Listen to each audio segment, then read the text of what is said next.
Muy buenas tardes.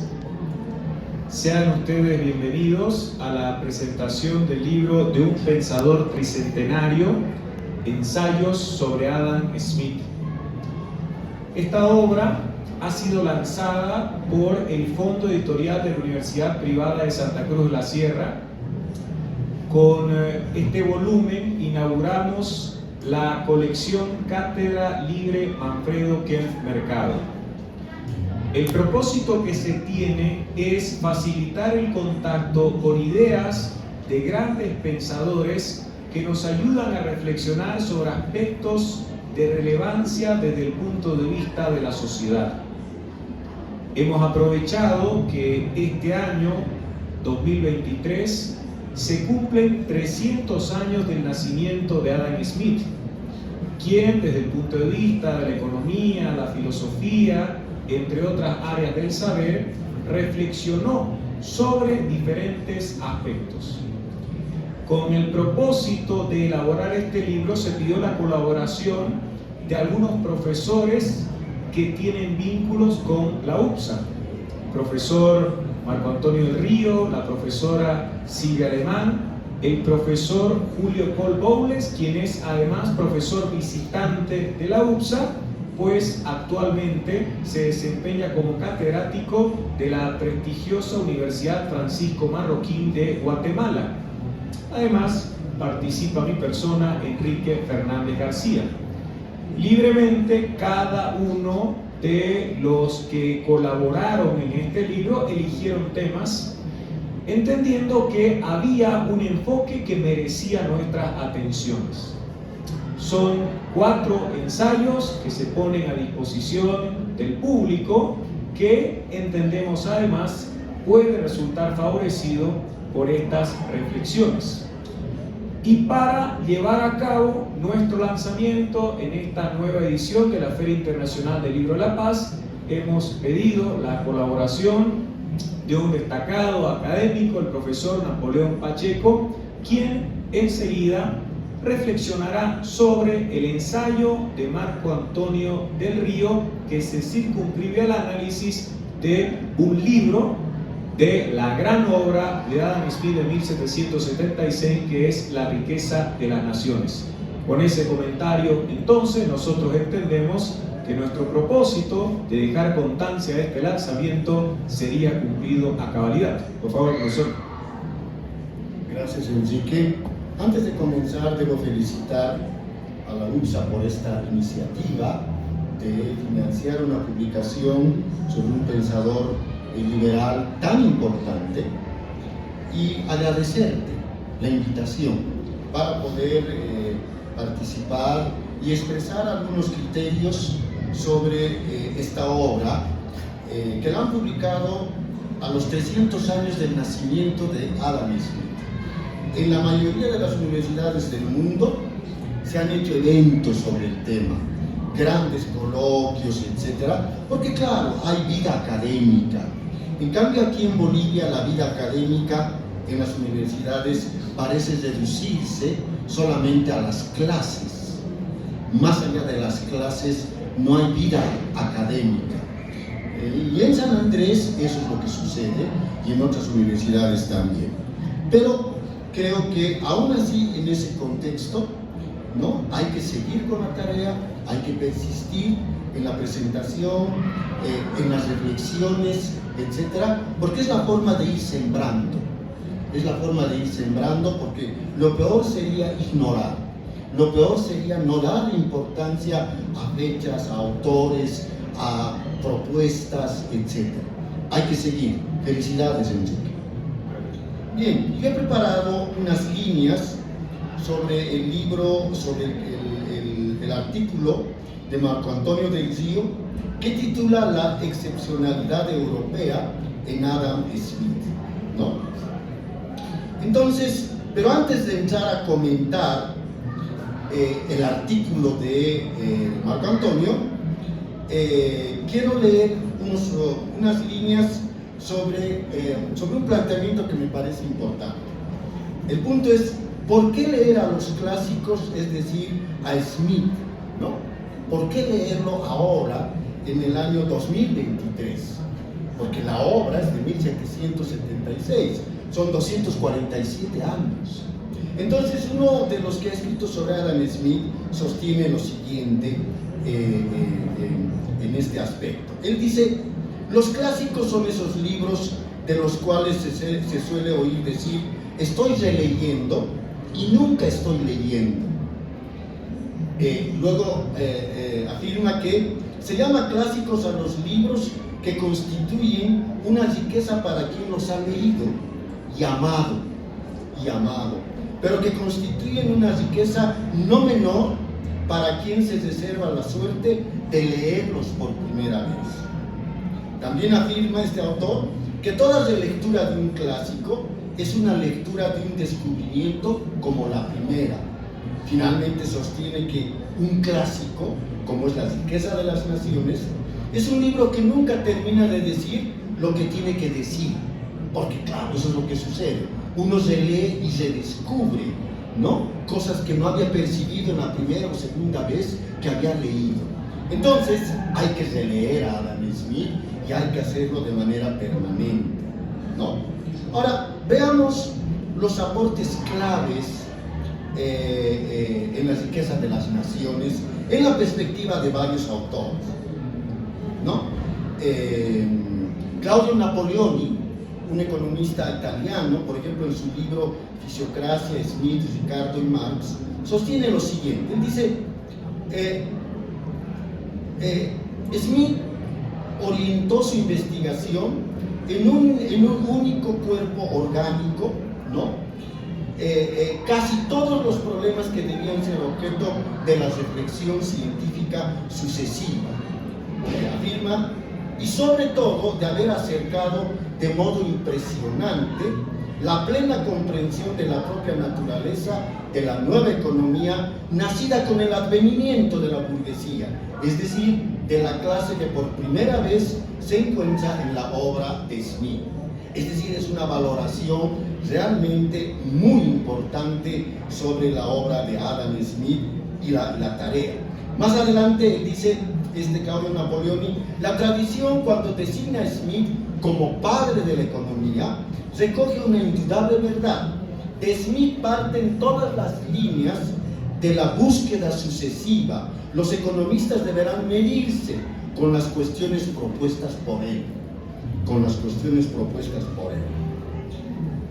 Otros dos economistas, en un libro que titula Panorama de Historia del Pensamiento Económico, cuando se refieren a Smith, afirman, primero van a ubicar a Adam Smith en el contexto del movimiento intelectual denominado como la Ilustración escocesa del siglo XVIII, que ciertamente se va a caracterizar por una gran producción intelectual, producto de una reflexión permanente, publicación de textos, etc., ¿no? Y parte de ese movimiento fueron David Hume, profesor y amigo de Adam Smith, probablemente el mejor amigo que tuvo Adam Smith, además de Adam Ferguson, Francis Hutchinson, James Stuart, entre otros, ¿no? Y estos economistas que hacen la historia del pensamiento económico dicen, no se puede pasar por alto que la teoría de la gravitación universal de Newton, que difundió la noción de un universo estructurado y racional, tuvo gran influencia en las concepciones de la Ilustración. Esto implicó asumir la noción de un orden natural racional, ¿no?, cuyo conocimiento es accesible a la inteligencia humana. En ese contexto, obviamente en La riqueza de las naciones, Smith va a plantear un esquema maravilloso del funcionamiento del sistema capitalista, algo así como un círculo virtuoso, ¿no? Es importante hacer notar que es un libro en su lectura de pedagógico, porque escribe muy bien Adam Smith, y en el mismo título del libro, indagación o investigación acerca de la naturaleza y las causas de la riqueza de las naciones, está planteando el objeto del libro, está planteando el objeto de estudio de la economía, que es la generación de riqueza. Esa generación de riqueza, ¿cómo la debemos entender hoy? Como el crecimiento económico. En el lenguaje de la época era la generación de riqueza, Hoy día entendemos ese elemento como crecimiento económico, preocupación central de economistas, de políticos, etcétera, etcétera. Entonces Smith, con su libro, posiciona un tema, y es en torno a ese libro que el resto de economistas, los clásicos ingleses, van a plantear sus propias visiones, pero acerca de ese objeto de investigación que había planteado Smith en 1776, ¿no? Entonces Smith va a plantear que el eje del progreso o de la riqueza, ¿no?, está en el trabajo, no en la acumulación de metales preciosos, como los economistas mercantilistas sostenían, y el trabajo que se va a expresar en la división del trabajo que va a dar lugar a un aumento de la producción. Ese aumento de la producción va a estar ligado a la ampliación de los mercados.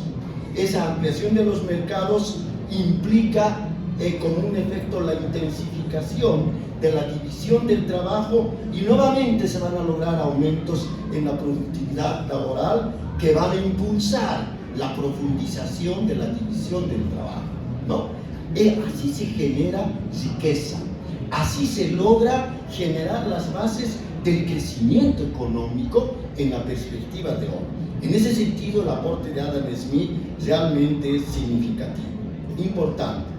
Otro economista, Hutchinson, en un libro que titula Sobre las revoluciones y progresos en el conocimiento económico, sostiene lo siguiente. Él dice: muchos decenios antes de la riqueza de las naciones habían ganado terreno en varias formas y direcciones las ideas expuestas tan poderosamente en la riqueza de las naciones, sobre todo a principios de 1750.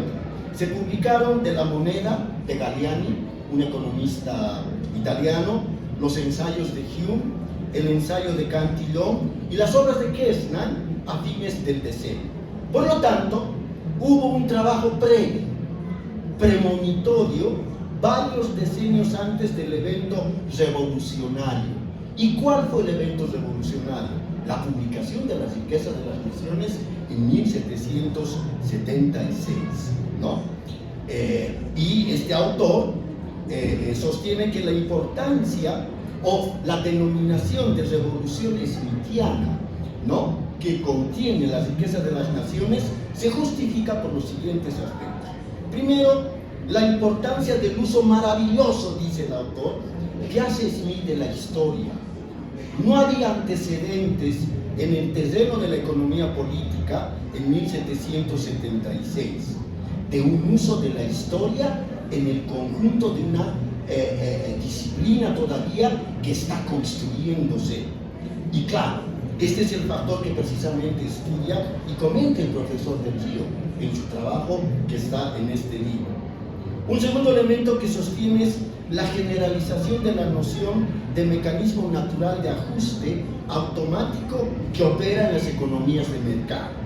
Un tercer punto tiene que ver con el hecho de que la riqueza de las naciones fue una de las fuerzas principales del establecimiento de un modelo arquetipo del análisis económico, el de un mercado o una economía competitiva cuyas implicaciones para el análisis son todavía relativamente fructíferas después de 247 años de haberse publicado La riqueza de las naciones. Y en términos de las políticas, la riqueza de las naciones, que en su momento fue un ataque vigoroso al mercantilismo desde una posición minoritaria, fue el fundamento, sostiene, para una extensa transformación de la política económica durante los 60 años siguientes. Claro, el ataque de Smith sentó las bases para ir cambiando la orientación de la política económica de intervencionista hacia un enfoque liberal, ¿no?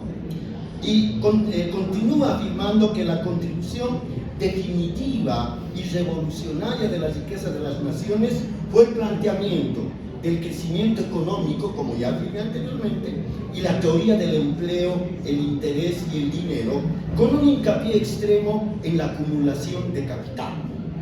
Y acá es importante preguntarse cómo un libro en 1776 puede contener tantos temas. Y efectivamente es así. Ahora me refiero al contenido del libro 3 que comenta el profesor Delcy, ¿no? Y a París cerrando. Pero antes quiero hacer una breve mención a cómo diferentes economistas evalúan este capítulo 3 que le llamó la atención al profesor Marco Antonio Delcy. Schumpeter, el extraordinario Schumpeter, ¿no? En su historia del análisis económico dice, en relación al libro 3, ¿no? Es un preludio al libro 4, que es la descripción y crítica al mercantilismo, con consideraciones generales de naturaleza primordialmente histórica acerca del progreso natural de la opulencia, el origen y el comercio de las ciudades, inhibido o promovido por las políticas seguidas por los varios intereses que existían. Este libro tercero, dice Schumpeter, no ha llamado la atención tanto como parece merecerla. Con su sabiduría un tanto seca y poco atractiva, habría podido ser un buen punto de partida, dice Schumpeter, para una sociología histórica de la vida económica y nunca hasta ahora escrita, ¿no? Otro economista importante, historiador del pensamiento económico, Mark Blau, en su libro Teoría Económica en Retrospección, ¿qué dice acerca del capítulo 3? Él dice, Smith acá discute el progreso diferente de la opulencia de diversas naciones con abundantes ilustraciones históricas. En efecto, es una monografía separada sobre el desarrollo de la agricultura en Europa desde la caída del Imperio Romano, algo realmente sui generis hasta ese momento. Y finalmente el profesor Carlos Rodríguez Brown, en un libro que titula Grandes Economistas, sostiene esto. Él dice que en el libro tercero, Smith aborda una cuestión de importancia práctica. ¿Por qué algunos países crecen más que otros? Y cuando yo estaba leyendo este libro para esta breve exposición, pensaba en este punto, ¿no? En este párrafo que dice, ¿por qué algunos países crecen más que otros? Inmediatamente me ponía a pensar en el libro de Acemoglu y Robinson, ¿por qué hay países que fracasan y por qué hay países exitosos? Que desde una perspectiva del neoinstitucionalismo explican precisamente el problema del crecimiento y del desarrollo a largo plazo.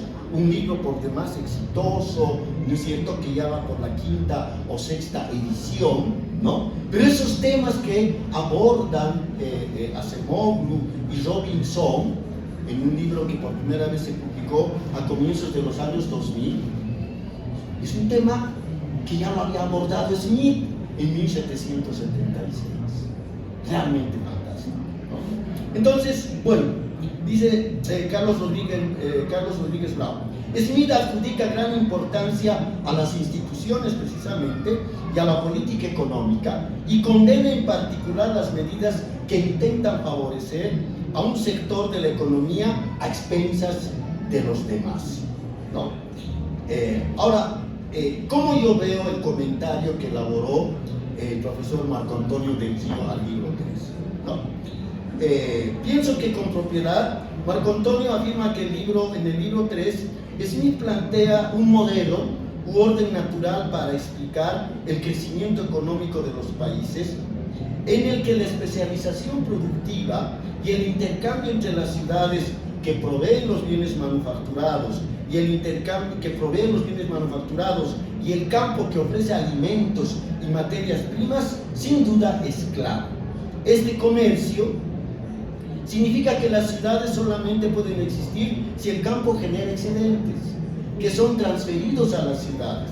De aquí deduce que la fase inicial del desarrollo se produce cuando los excedentes van del campo a las ciudades.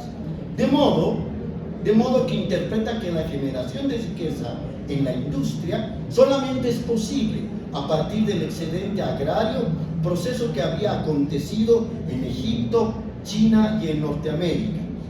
Empero en Europa, ¿no?, en la perspectiva de Marco Antonio, el proceso de crecimiento se genera en la manufactura, obviamente, siguiendo a Smith, asentada en las ciudades, y los excedentes de la industria van a transferirse al campo, no a la inversa. ¿no?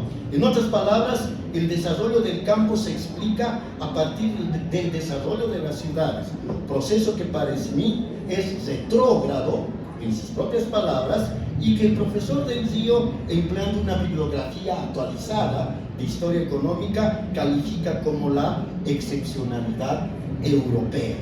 Realmente es un fantástico comentario que hizo el profesor Marco Antonio Del Río. Se pueden decir muchas cosas para argumentar en favor de la lectura del profesor Del Río, pero no para refutarlo. Finalmente debo decir algo importante. Esto, si hay estudiantes de economía aquí, el que quiere ser buen economista tiene que leer a Adam Smith. Leyendo a Adam Smith pueden asumir, pueden tener la esperanza de ser buenos economistas. Por lo tanto, hay que leer La riqueza de las naciones para ser buenos hijos de Adam Smith en la perspectiva de ser excelentes economistas. No en vano es el padre de la economía. Gracias.